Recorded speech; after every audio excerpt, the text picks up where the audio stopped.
Hi, everyone. Welcome and thank you for joining our webinar, The Future of MSP Security, Embracing XDR Solutions.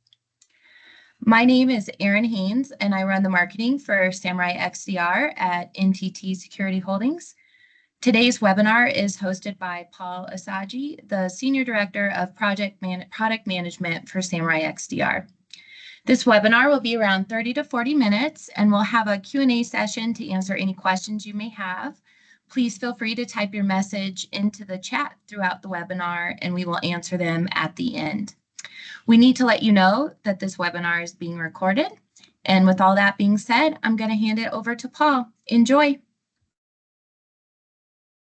Thanks, Erin. Hope everyone can hear me okay. I've had some internet issues.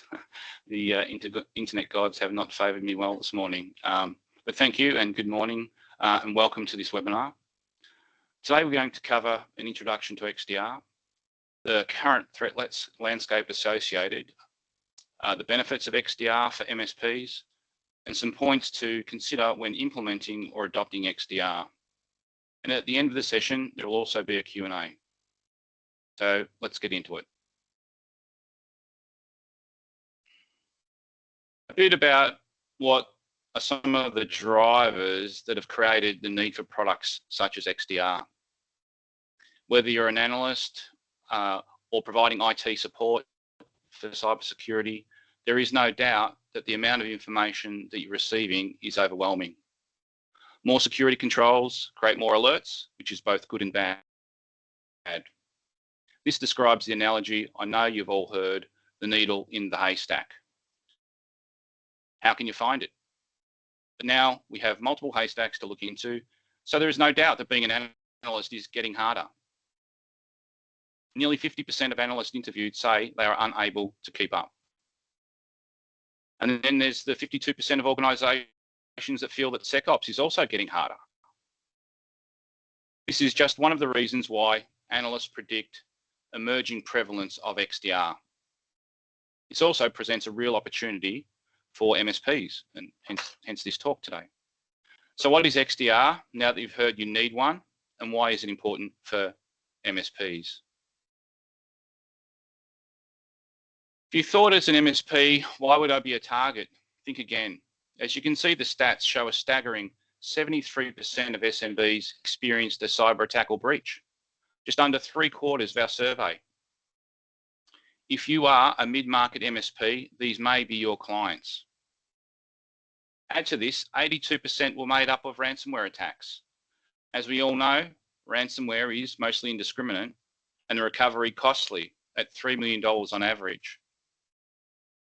To me, it's of no surprise that only 17% of SMBs have cyber insurance.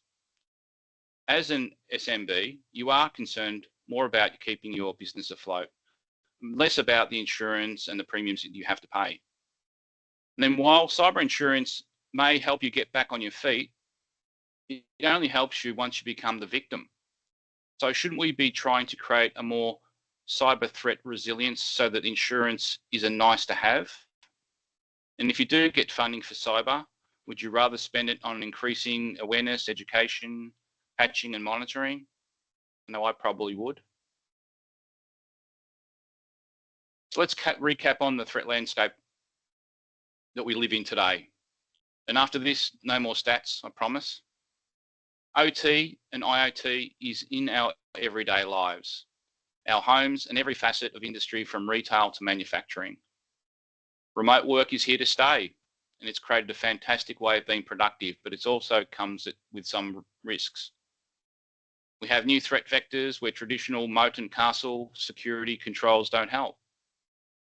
And then talking about cloud, it's dynamic, it's cost effective and very pervasive, and has allowed us to work in many varied, wonderful different ways. It's also driven new technologies to help with those new threat vectors and risks that we're facing, such as zero trust, CASB, SASE, CSPM, CNAP, ASM, and more. And we've seen these threat actors also targeting supply chains. And so why would you actually go after a direct target when you can compromise that trusted third party or business that may have less security? then compromise that real target. This is a real problem, and one that I think that affects MSPs more than most.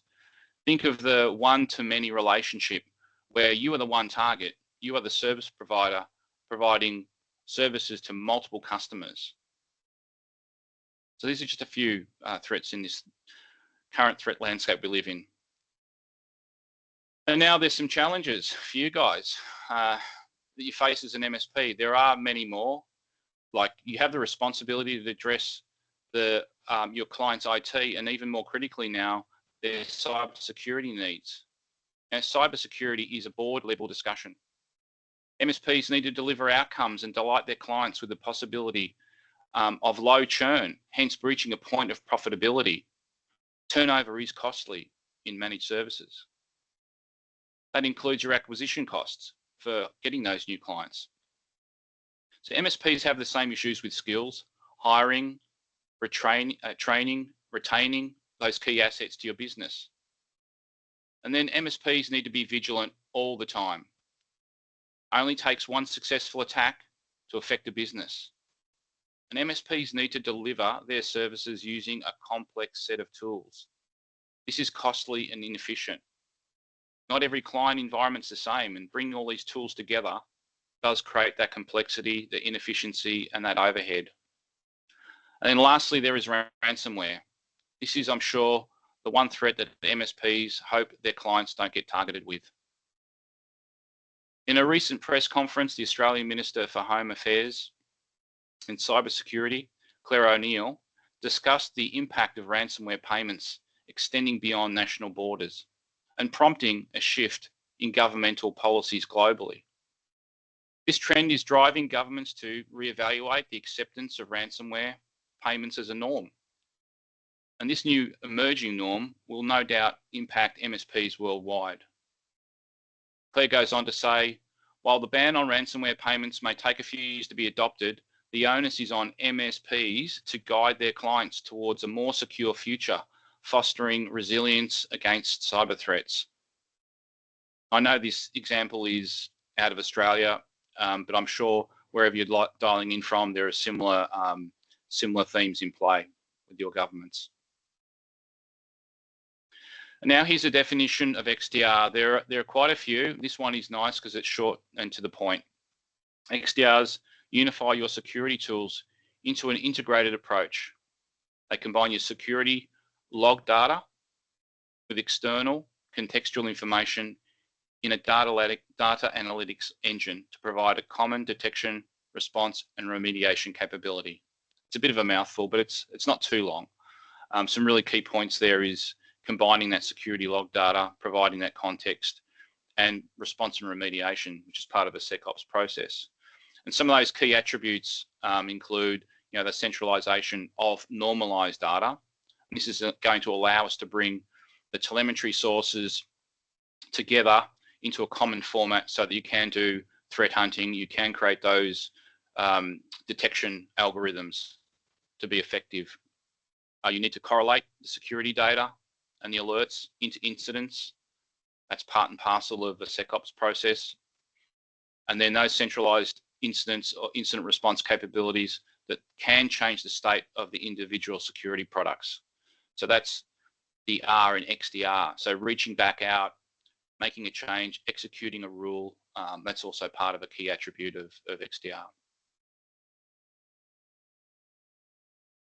In terms of those capabilities at the next level down, Gartner has helped customers progress this journey based on a simple maturity model. We know XDR can be complex, but if you don't really actually need to think of the technology as an all or nothing approach. You can adopt it at your own pace. And hence you can see these three levels that have been put together by Gartner. I would say the most important part to get right is the data integration. There is no doubt, without the data, there is no threat detection. We have a bias on XDR being open or agnostic.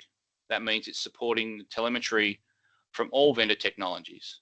This gives you, as a user or an MSP, the greatest opportunity to provide maximum value. Bring in all that telemetry from multiple sources, including alerts from your SIEM, Then you apply your AI, ML, threat intelligence, alert prioritization, and of course, incident response process. The beauty of XDR is that you don't need to buy more technology as it's integrated into this platform. Then as you move up in maturity, looking from the levels to the right, you can leverage things like automated response, the R in XDR, using a cut down version of SOAR. Again, this is all integrated into XDR. And it's worth saying all the features in level 1 need to be included in your chosen partner's XDR. I think level 1 is a non-negotiable. At level 3, when you're up the other end of the maturity model, these are more nice to haves. They may be add-on tools to your XDR or as standalone or integrated in some way. I mean, that's the beauty of XDR. Via integrations, typically API, you can receive and send signals to your tool sets. For example, lock an account via your identity management integration. So if you're an MSP, it's perfectly reasonable to start at level 1, support your customers, reduce churn, and add incremental revenue opportunities for you along the way. Then progress to level 2 and 3 if you require that.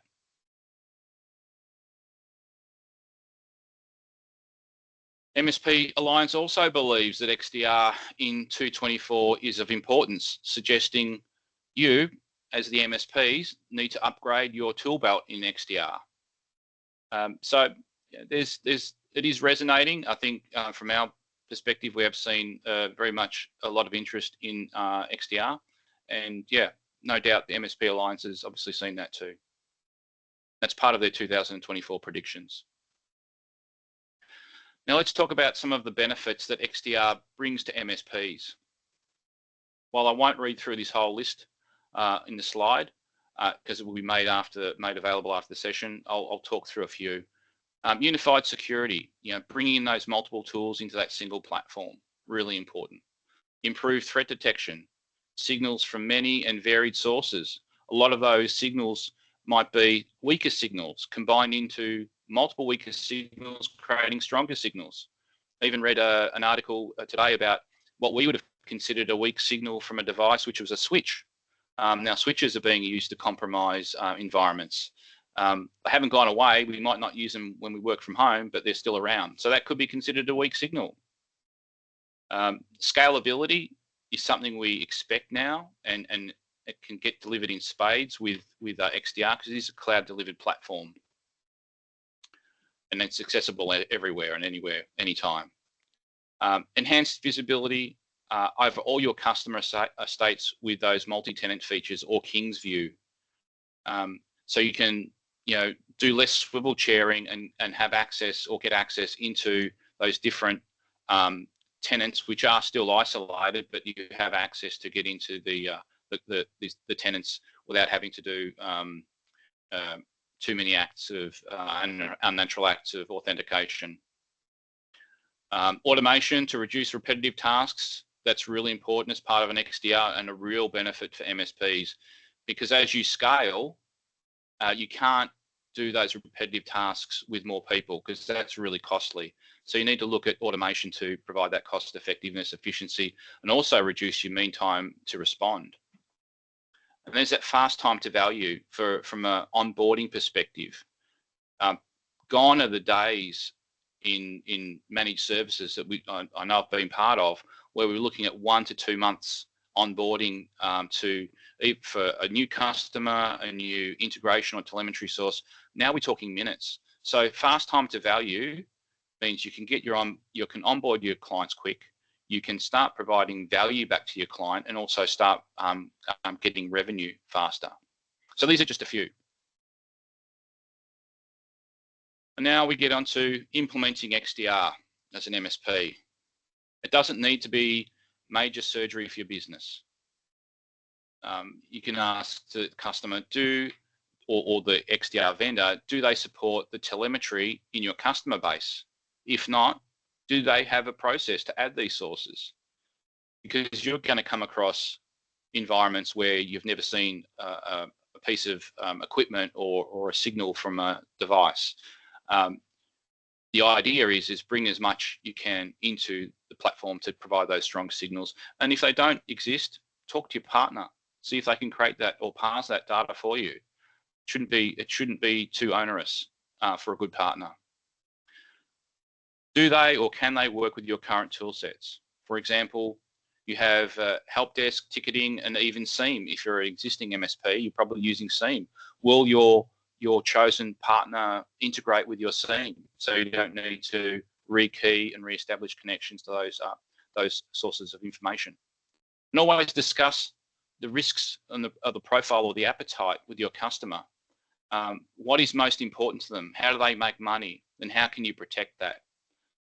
While we want to have lots of signals to get best coverage, it's always important to start with understanding what is the most important asset in that environment and get coverage across that first.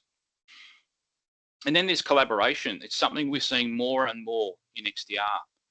Clients want to be part of the process. There's a saying, they want to be part of the sausage making process. Whether it's providing with chat facilities or allowing them to see alerts or participate in some investigation.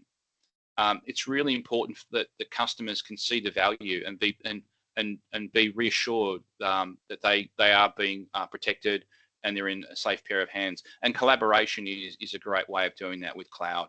You could add them to the interface as a read-only and get access to that information. We've seen other providers do that too. And then before you choose your partner, ask them about their program. What are their financial incentives or rewards? Will training be provided for you guys when you choose to sign up? These are just a few things to consider when you're implementing XDR as an MSP or choosing a partner. Now, just a little bit on our threat intelligence in Samurai XDR. Most cybersecurity practitioners know the benefits of threat intelligence and how to access it. This includes both your open source and your commercial sources. The open source is free and does contain great content, but also may be some content that should be used carefully or not taken as gospel, in that it should require some validation. Don't lock an account based on some open source indicators, as an example. Commercial sources will be higher credibility, accuracy, but come with a large price tag, and probably not in reach of many of you SMBs out there today. Then there's the restricted information sharing groups. These have even higher fidelity, but mainly accessible in a give to get model. If you don't have something unique to offer, it's unlikely you'll get access to this information. But we are fortunate enough in NTT to be part of these groups. Then there is what only we in NTT can have access to. This is threat intelligence developed from our clients and our tier 1 global internet backbone that we call GIN. With GIN, we have 40% coverage of the internet.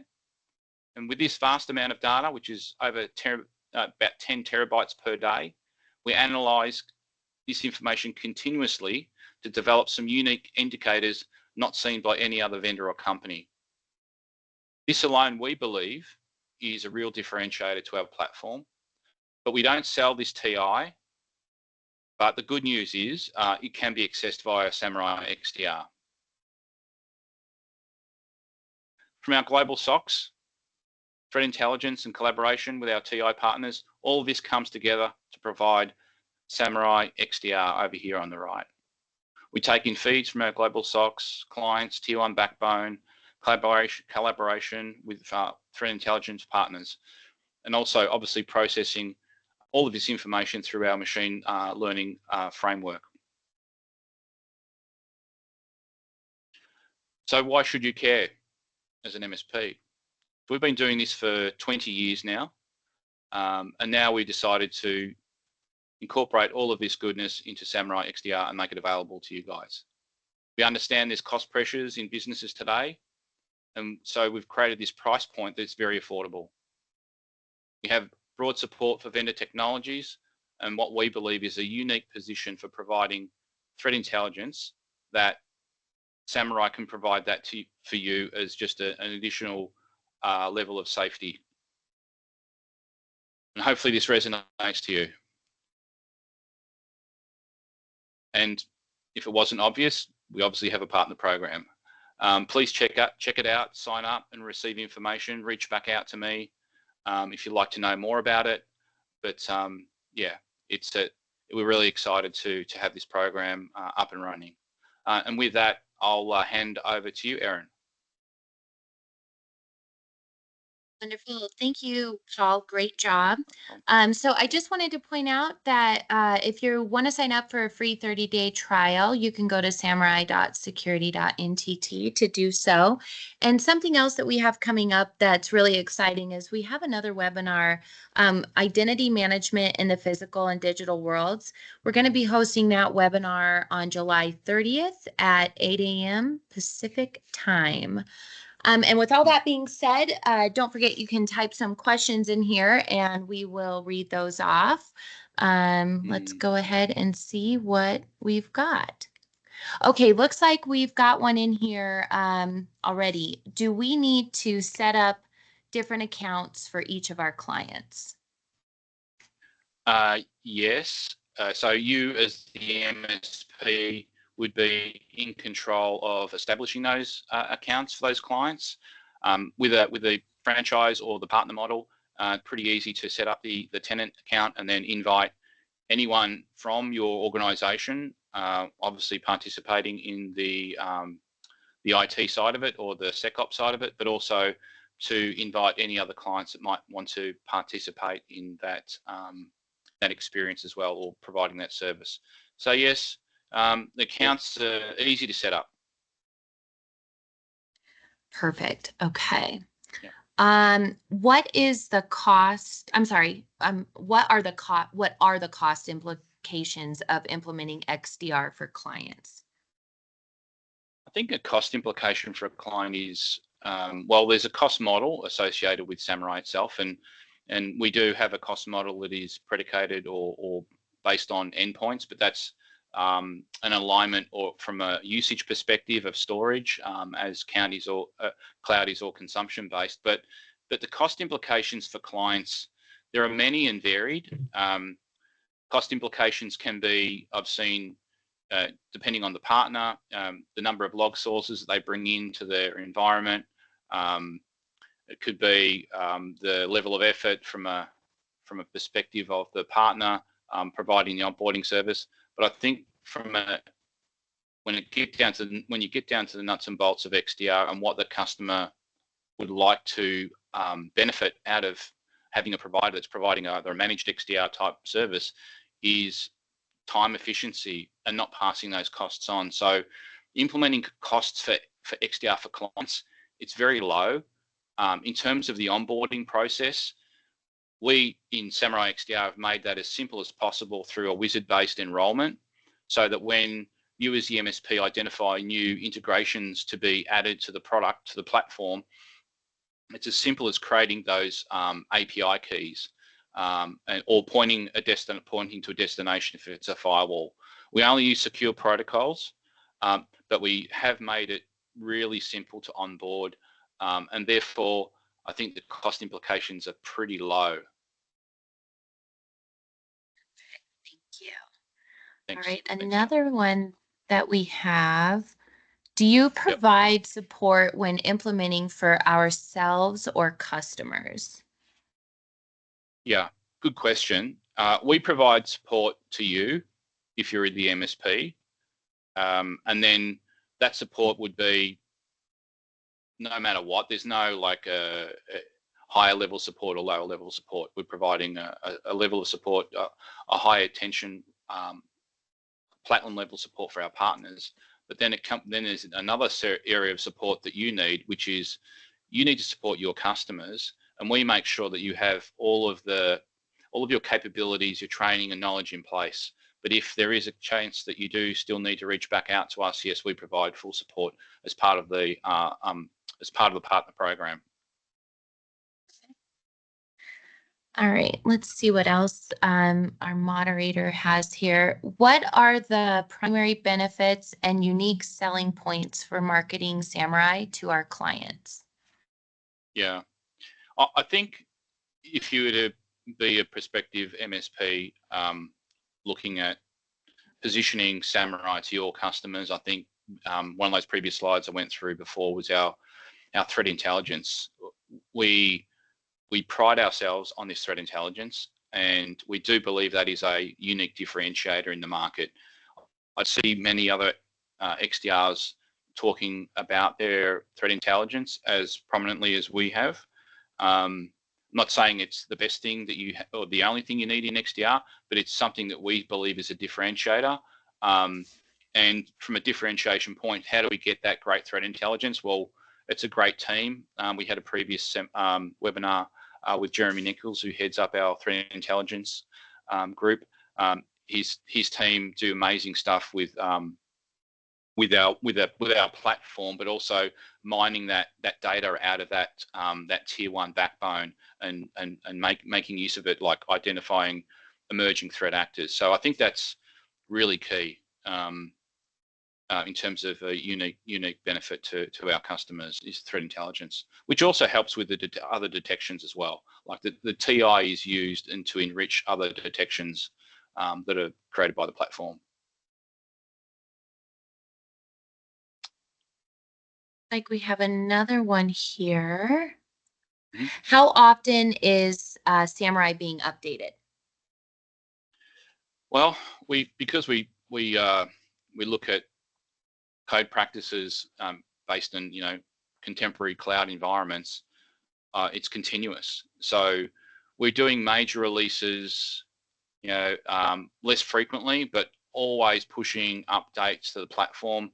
Those updates would include our threat intelligence feeds and changes to our anomaly detection. They're constant. They're always being pumped into the platform so that, as soon as we find out or we develop a new an IOC, then that goes straight into the platform real time. Then like features like new menu items and so on, they're obviously not real time, but they would be pushed out through SDLC, on a weekly basis. Ready. Let's see here. Looks like, oh, just 1 second, Paul. Looks like we got another one here. Yeah, sure. As a reseller, can we have the portal updated or modified with our logos? It's a good question. So we're talking about like white labeling. Today we don't have white labeling, but we will soon have the ability to provide white labeling. We don't make our logos prominent, and many times that if customers are using our product, they're okay to deliver the product. It's like a powered by Samurai approach. So if we feel that customers really want to replace our logos with theirs, then yeah, that's an opportunity something we can do. But we do feel that the brand recognition and the capabilities that we sort of bring to the table using that powered by approach is also quite powerful for customers. But we do recognize the fact that you might want to put your own logos in. So that is something we've got on our roadmap. And another one, Paul, how is Samurai priced? It's priced per endpoint. There's a pricing page on our website, and that is more consumer-based pricing. And I would say from a MSP signing up, we do gear our pricing based on volume. So it's a pay as you grow type approach. So the more endpoints that you add onto your estate, the lower the price per endpoint becomes. So you build up enough endpoints which are shared across your whole account base. And this is not just say, oh, you need X number of endpoints per customer. We talk about the tallied total of endpoints. And as that grows, a discount structure applies to provide a lower cost per endpoint. Another one, Paul. Lots of questions. Oh. Thank you, everybody, for all these questions. I love it. Can Samurai collect telemetry data from the network systems and applications? And if yes, Did you mean that other XDRs like SentinelOne and CrowdStrike would not be able to ingest data outside of their ecosystem? That's a great question. I think, well, I'll answer what we can do. Yes, we ingest telemetry from many and varied sources, and that includes network. Network has been the mainstay of telemetry data collection and threat detection for many a year, and it will stay. Will stay for as long as there are firewalls and IPSs and IDSs and proxies in the world. I mean, they just moved into the cloud. They didn't sort of disappear. They got integrated into other products like SASE and so on. So we do monitor and take telemetry from those sources. But when you get to the other types of XDRs that are really geared to monitoring their own ecosystems, in that the endpoints or products that they create and sell as part of that ecosystem, they're missing out on something here, I think, and that's the comprehensive nature or actually the varied nature of where attacks are emanating from. So you do want to get more coverage than your endpoint.